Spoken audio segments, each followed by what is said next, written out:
Hello everyone, welcome back to D&D Fuzzy Tales. This is Amaye. This story is by Ethereal Reason, called Religious Player Apparently Didn't Realize That This Game Had Magic, Demons, and Witches in it. Alright, that's what D&D mostly is, but sure buddy. I'm a first time DM, and I firstly want to mention that I accidentally let this new player get a 9th level item straight out of the gate. Duplicate item, but with unlimited uses. Oops.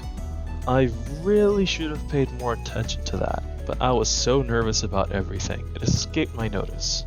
I then made the mistake of thinking that this new player would be responsible with the item, but this new player seemed to think he was the main character of the story, and was allowed to do anything he wanted. He wandered off on his own, tried to rob everyone and everything, while other players are doing the quests.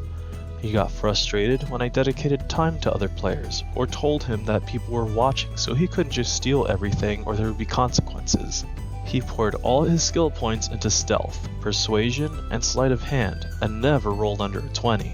I swear he did this sheet wrong because he was rolling way too high than should be possible at level 1. I told him that the item was too powerful, and nerfed it into something more level 1 friendly, and asked to see his sheet so I could make sure he did the point allocation correctly. He then says, sure, then an hour later tells me, yeah, so I'm uncomfortable with all the use of dark magic, demons, fortune-telling, curses, and necromancy, so if you could avoid all of it, I'd greatly appreciate it. I've seen the effects of witchcraft in my real life, and my mother said she's not comfortable with me playing games with it either. He's 22, so please don't have any in your campaign. I want to note, it's only after session 1, and literally the only thing they've encountered at this point is a fortune teller after being transported to a pocket dimension.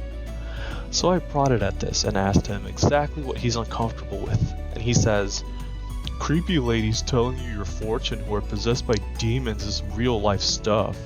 Firstly, this fortune teller is an Azimar, you absolute empty-headed buffoon. And second, bruh, this isn't even a real life stuff, and I'm not gonna cater to delusion. This is a fantasy game, and I'm putting fantasy in my fantasy game. You can't cut out the magic. He suggested I write all the magic to be portrayed as evil. He suggested, and I quote, maybe you should make it so that if someone is casting a familiar to say something like, our wizard conjures the familiar out of the dark abyss where everything has gone to die, using her black magic. I'm sorry, what? Like he thought it was reasonable of him to ask me to 1. Rewrite my entire campaign to include no demons, curses, witches, fortune tellers, necromancers, or undead creatures, or anything vaguely heaven or hell related. 2.